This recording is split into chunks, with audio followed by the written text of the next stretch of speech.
On today's frenemy crossover with Locked On Stars, how is Matt Duchene fitting in Dallas? What are the expectations for him this season? Plus, is it safe to call the Dallas Stars favorites in the Western Conference? We'll talk about that today on the Locked On Predators podcast. You're Locked On Predators, your daily podcast on the Nashville Predators. Part of the Locked On Podcast Network, your team every day.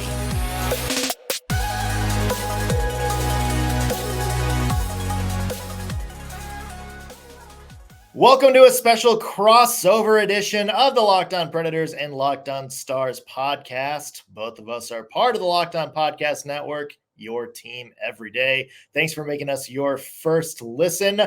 I'm Nick Morgan from the Locked On Predators podcast, joined by Joey Erickson from the Locked On Stars podcast. Joey, it's hockey time, buddy. Yeah. October is finally here. So preseason is fun and all, but we want meaningful games and it's right around the corner, which is exciting. Yeah. And probably more so for you guys than us right now, because Stars seem like they may be poised to kind of be one of the big players in the NHL this year. And Nashville Predators, I think, still trying to kind of figure out where they fit into things. But I gotta imagine just a lot of excitement, at least around the Stars fan base right now, about the potential for this season.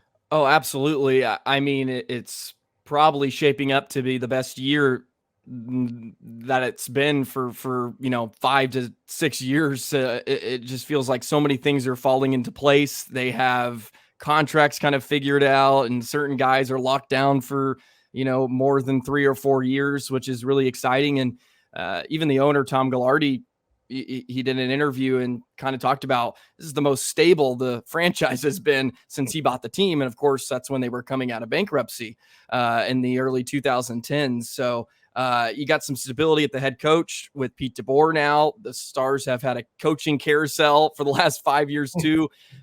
So it looks like Pete DeBoer is going to be around for a few years, and you have to be really excited as a Stars fan with the second year of Pete DeBoer. He already had such a huge impact in the way the team played last year. And you have to think with everybody becoming more comfortable and you get a second season under the belt of Pete DeBoer that big things are going to be taking place here in 2023. Yeah, as long as the Stars can survive that Pete DeBoer curse, which is just fantastic. Yes. First couple of years, and it's all downhill from there. Mm-hmm. One of the big offseason moves for Dallas, unfortunately for some Preds fans, fortunately for others, involves Matt Duchene. Of course, he was big money signing here in Nashville not too long ago, got bought out, signed with Dallas the next day. Joey, I'll start off by asking just what has kind of been the early take on Duchene in Dallas?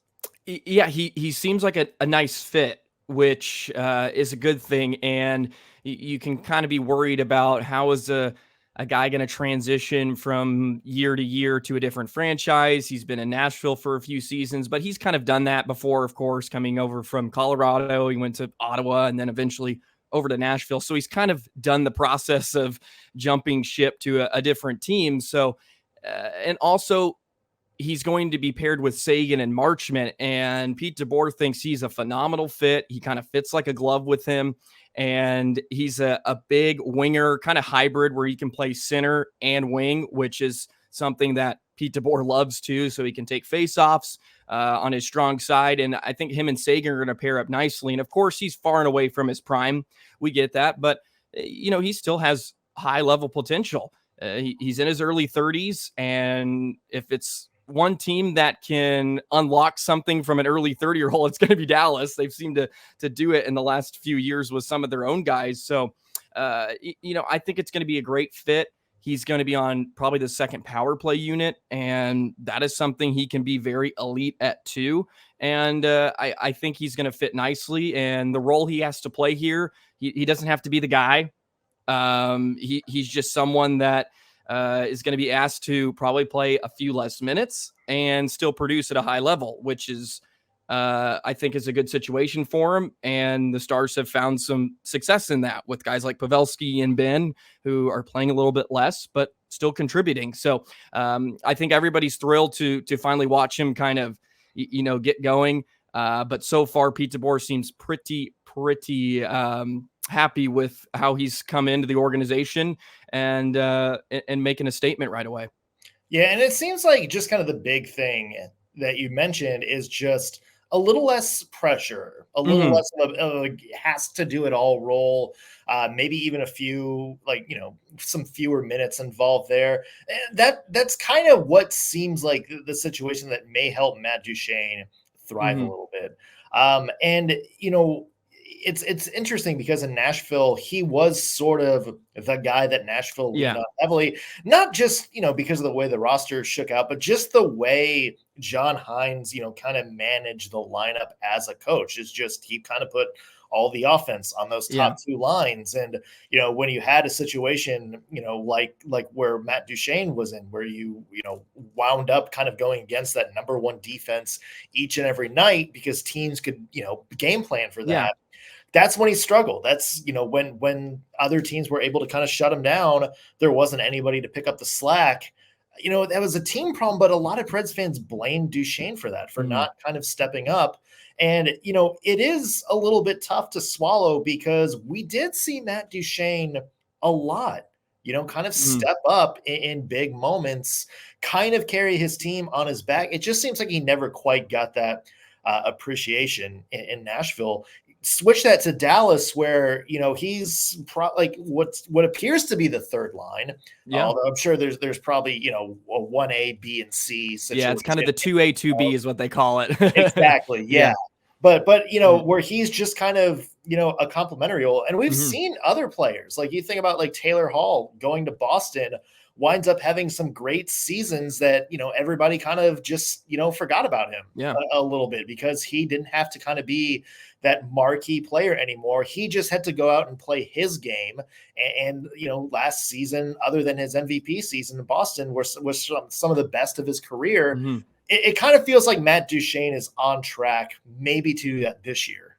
Yeah, I don't think he'll have a ton of issues, right? And you kind of touched on it. There's other guys in this lineup that you probably have to key on much more than Matt Duchene with Robertson and the way that he can score at a high clip.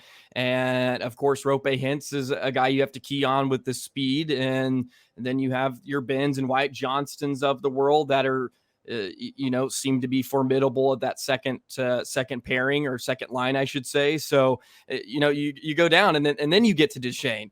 So I think that's a great thing for the Stars, where you can kind of hide him and let him do his thing. And him and Seguin, I think, are going to just be great together. And also he brings the element of, he was a leader in a few places.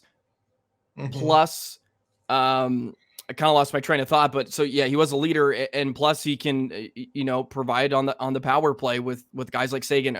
My point was, here it is, I found it now, is he hasn't won a cup before. He's hungry to win a cup, and he joins a long list of Stars that haven't either, and their windows slowly closing before, Father Time always catches up to everybody except Pavelski.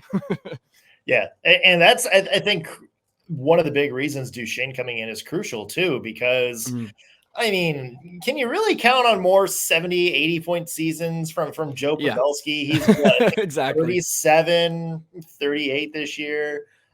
Jamie Benn, great season last year, but off season the year before. No one really knows what's going on to Tyler Seguin. And it just kind of seems like now, okay, Duchene's there. You don't have to have the situation where, Jamie Benn has to go out and score 70 points, or Joe Pavelski has to go out and 70 points.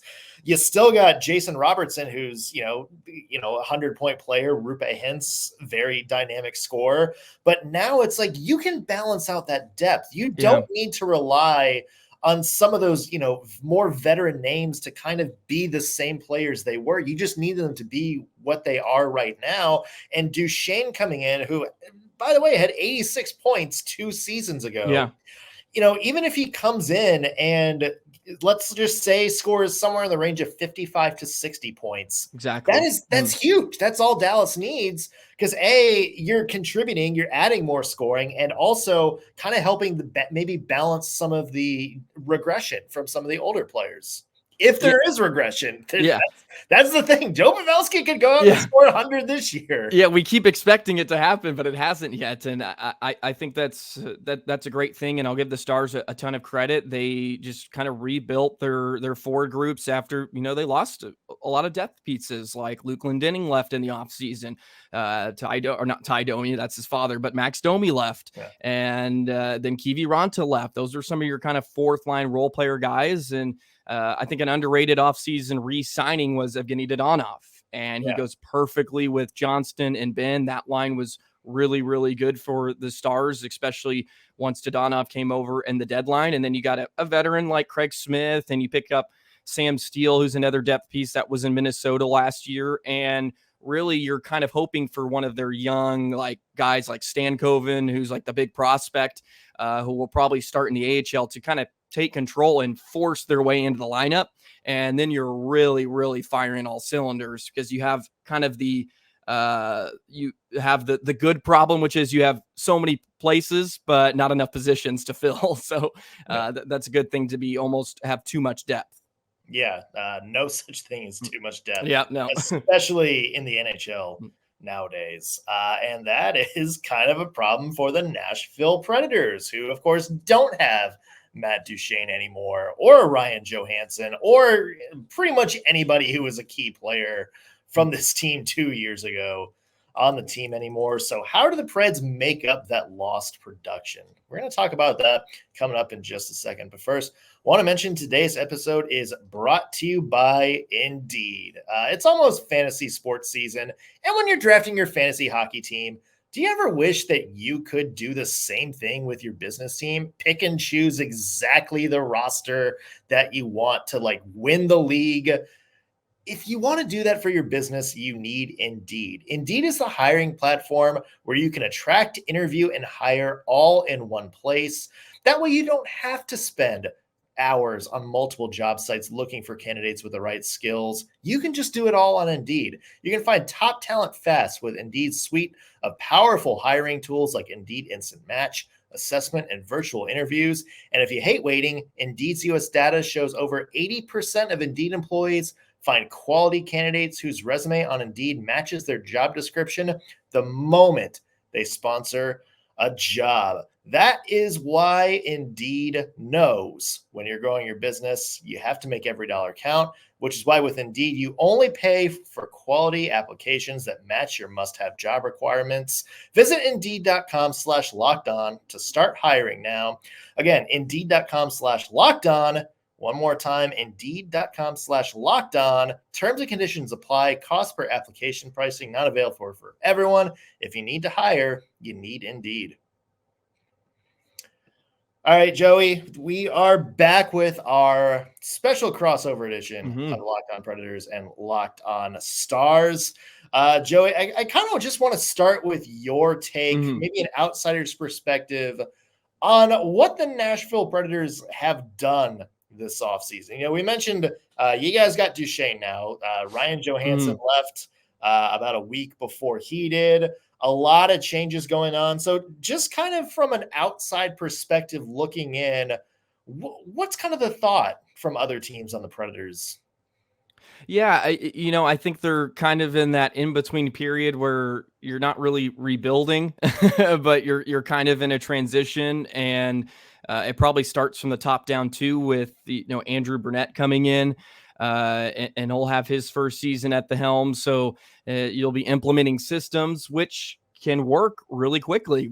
We saw it last year with so many different teams. They get a new head coach, and then all of a sudden, 4 former Stars head coaches were leading the NHL at one point with the coaching carousel that goes on. But it was probably important to get guys like Duchene and Johansson off the books finally, and now you can kind of go a different direction.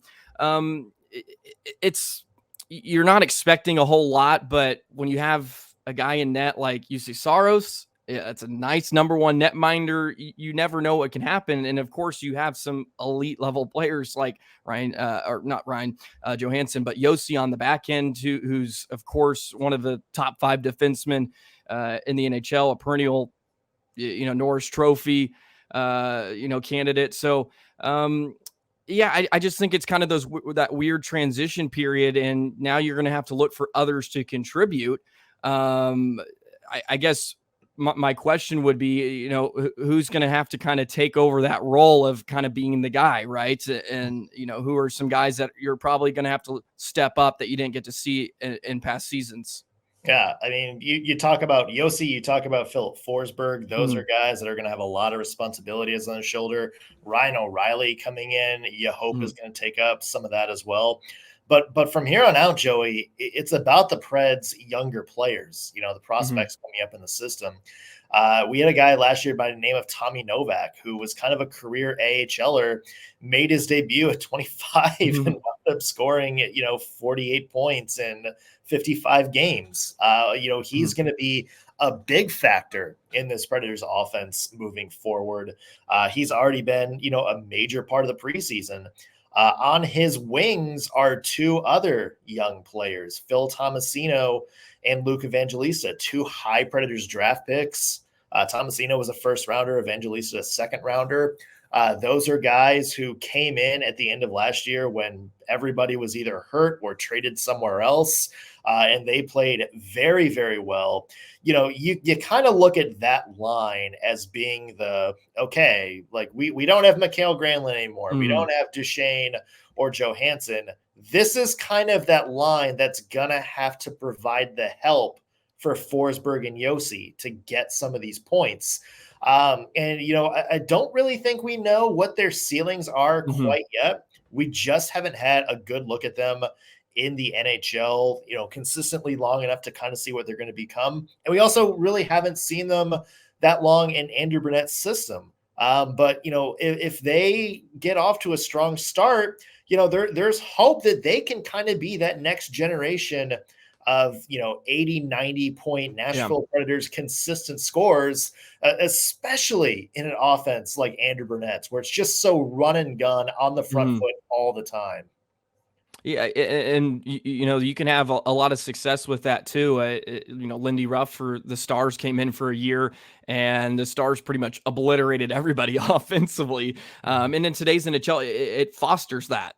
The league wants to score goals. They want you to. There's tons of penalties. You get a ton of man advantage opportunities. So, and that's, I think that's an exciting thing. Yeah, you probably don't have a lot of huge expectations, but you can see guys now that it's kind of put up or shut up time, right? You either produce or you're done. So, there's probably a few more years before you get back to where you're really competing at a high level. But what do you think your chances are probably kind of getting into the playoff conversation and things like that? Is that something that you're expecting them to maybe get to a wild card spot, or would that be kind of icing on the cake for this year if they were really competing at that level? Well, you kind of mentioned that this is kind of like a trial year for a lot of people. I describe it as like the first couple episodes of American Idol from back in the day, where it's like, you had the auditions, you brought in like the people you want. Now but they still, like, this competition hasn't started yet. There's still like 30 people that you're going to try to cut down to like the top 15 who are going to be on every week. This kind of feels like what is right now. Barry Trotz brought a lot of people back from last year's team on one-year deals. You have guys like Alexander Carrier and Dante Fabro, two defensemen that 9 months ago, a lot of people thought were going to kind of be the future of the Preds defense. They're on one-year deals and kind of seem like they're just competing for a spot between the two of them at this point. So it just kind of feels like this year is just sort of let's see what we really have. Like, let's put the system in place. Like, let's play how we want, and let's see who, like, the players we have now can do in that system. And then let's just see where we're at. Hey, maybe we just really did need a new coach. And all of a sudden this team, like a mix of veteran players and up and comers, flirt with the playoff spot. I would say that is best case scenario for Nashville Predators this year. The fact that they can take this team and get into the playoff conversation, that is a magnificent win. To me, it's more realistic that this is sort of a, kind of a, I don't want to say lost year, but just sort of the year where there's not going to be a lot of expectations. The only thing I will say to that is that I am not going to rule out playoffs when there is number 74 in net. Because UC Saros took one of the worst statistical teams in the NHL last year and brought them within a game and a half of getting to the playoffs. There is a chance that he can do that same thing again. So let's not rule out just the goalie-fueled miracle run to the postseason here. Yeah, I mean, do you think that's probably a big next step for the Predators too, is taking more weight off the shoulders of Saros? Absolutely. I mean, it's easy to be goalie when you're only have to stop, 23 out of 25 shots and not 47 out of 50 night in and night out. And I do think that's going to be a big test for the Preds early, is how can they clean up some of the defense in front of Saros, because, I would say maybe just 10 fewer shots a game. Maybe that's one fewer goal allowed per game. And then all of a sudden, Nashville Predators have, maybe some better goals against, goals for statistics. Well, you heard it here, folks. Nick says don't rule out the playoffs. I wouldn't either when you have a number one netminder. Stars fans know about that too. It's nice when you have somebody in the pipes that can clean up a lot of the mistakes that are made in front of them. And I guess we'll kind of segue into our conversation next about kind of our overarching look at the Western Conference. Are the Stars the favorite? Where does the Preds fall in line into that conversation as well? And we'll do that in just a moment. But first, today's episode is brought to you by FanDuel. Snap into action this NFL season with FanDuel, America's #1 sportsbook. Right now, new customers get $200 in bonus bets guaranteed when you place a $5 bet. That's $200 in bonus bets, win or lose. When you're watching the Cowboys game and they're probably going to disappoint you another week, even though they got it done last week against the Patriots. But we all know they're just reeling us back in, as they always do. If you've been thinking about joining FanDuel, there's no better time to get on the action. Sprinkle a little bit of money on those Cowboys and see what they can do. App is so easy to use. Wide range of betting options. You got spreads, player props, over-unders, and more. All of that good stuff. So visit FanDuel.com/lockedon and kick off the NFL season. FanDuel, official partner of the NFL. All right, we are back with our special crossover edition of the Locked On Predators and Locked On Stars podcast. Thank you for making both podcasts your first listen every day. Joey, I think the overwhelming sentiment is, after all of these changes for the Dallas Stars, after, seeing the kind of season Jason Robertson had, and, Wyatt Johnston making a big debut, and Miro Heiskanen having kind of a bounce back season, and just all this young talent around the team, a lot of people are kind of saying the Dallas Stars might be the favorites in the West this year. What's your take on that? Is Dallas really, in your mind, the team to beat? I think they're definitely one of them because of a lot of the names you mentioned. The only reason I would slow a bit on that is just due to the fact that they are a bit older and they have a lot of veteran talent, which can be a bit difficult come the regular season, I would say. And you get some good teams like Edmonton and McDavid, where they're just boat racing a lot of teams, and they just, they can run up and down and create havoc for the opposition. But yeah, I think the Stars are right in that conversation. And the reason I probably put them number one to be the best team in the West is just because of Ottinger, frankly, because he's going to give you a game night in and night out. You're going to be in the contest when he's playing. And he played a ton last year due to the fact that Scott Wedgwood, the backup goalie, got hurt for about a month. So they didn't want to play him as much, but they ended up having to. And with him in net, I think you're in every contest. And, in the West, I think there's a lot of question marks for a lot of other teams. And I think every team kind of does. The Central's not as deep as it used to be. So I think the Stars are easily going to be in the top 3 for the division in the Central. And then you're kind of thinking about Vegas, you never know with the Stanley Cup hangover. How's that going to work? Sometimes teams, they're not able to replicate what they did the season prior. LA is going to be nice, of course, probably. They continue to have those young guys, but I think the Stars have the experience, and there's enough guys with known productability that can get the job done. And I think that's what makes them kind of the darling right now of the Western Conference. Plus, they have all these guys on great deals, and I think the window looks like it's just opening for these guys. Yeah. Interesting question I kind of want to ask you. So you mentioned all the, kind of the up and down. You mentioned Vegas. Colorado, I think, is another team. Yeah, can't forget about them. Have their eye on. So excluding those teams, and let's keep this in the Central Division. Is there a team out there that maybe you think can kind of be the dark horse and jump into this divisional race a little bit?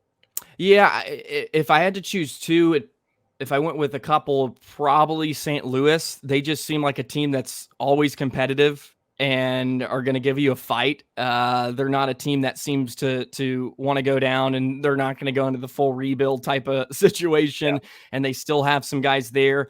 Arizona, I think, is primed to just be the, like, oh my God, what is happening? Like, they could be in a playoff spot, like, at Thanksgiving time, and we're like, oh my God. And then they could completely just crash and burn. But with a team that has nothing to lose, and you have some high talent coming in there with the Logan Cooley, and you added some veterans, which is nice. You got Matt Dumba on the back end. And that's a team that, with no expectations, you're playing at Mullet Arena. Who knows if they come out of nowhere and are kind of putting the league on notice. So those are a few of the teams I think could be really dark horse.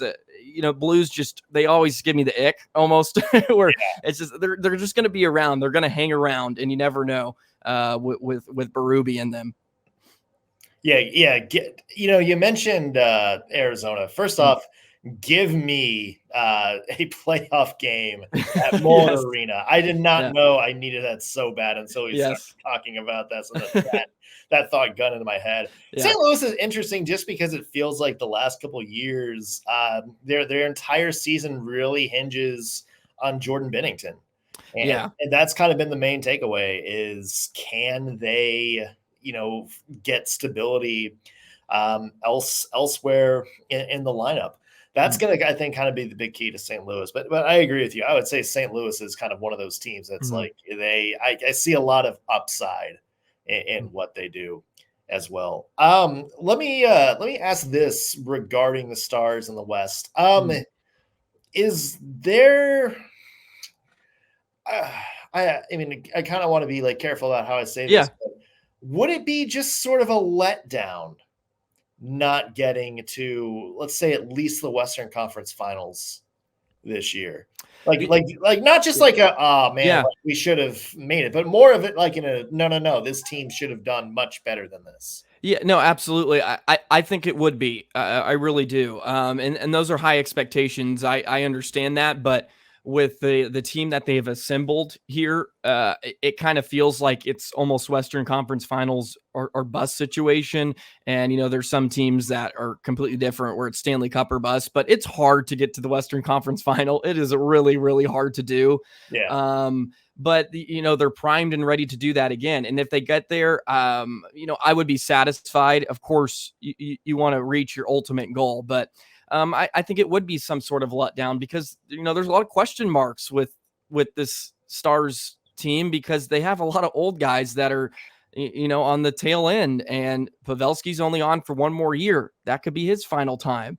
We don't know. His retirement's right around the corner. He's about to be 40 here by the end of next year. So that's going to be a conversation you have to have. And we touched on it in the beginning.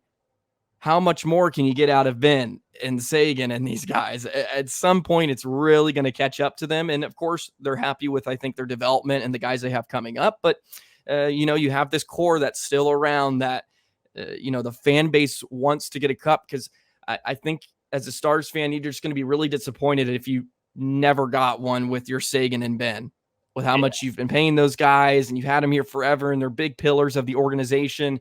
And it's just going to feel like a it's going to feel like a missed opportunity. And they've had a couple of good chances here in the last 5 years or so. Some of it may be fluky, but there's luck that plays into the playoffs. And the Stars, they took it and ran with it. Unfortunately, did not get the ultimate goal, but they're right there, and now it's time to really take control. So I would say Western Conference is kind of the level, the bar that you want to meet if you're the Dallas Stars. Yeah, I think I'm putting my money on it, if I had to be honest. Yeah. I just kind of see them as that Colorado team for a couple of years ago, where it's just on paper. Yeah, it's just there's just so much talent there that I don't know who consistently beats them. At least that's my pick. I'm sure there's some people in Vegas and Colorado that'll have something to say about that. Yeah, I'm sure. I'm sure there's always those teams that will find something. They find something extra, and so hopefully the Stars can do that this year. Yeah. Well, Joey, thank you so much for joining us. For our listeners on the Predators side, let us know where they can find more of your work. Joey the Jet 19 on Twitter or X or wherever that is. I got some other work. I do some play-by-play in the North American Hockey League, so you can hear my voice and hear me screaming when when my team scores goals and other things like that. But other than that, that's it. So pleasure to be on with you, Nick. I appreciate it. I'm sure we'll be in contact throughout the season when the Stars and Preds meet eventually. Yeah, absolutely. And for any of your Stars fans, you can find me at _NS Morgan or read my work at penaltyboxradio.com. That's going to do it for us on this crossover edition of the Locked On Preds and Locked On Stars. Thank you for making us your first listen of the day. Both our shows will be back tomorrow with all new episodes. We'll see you then.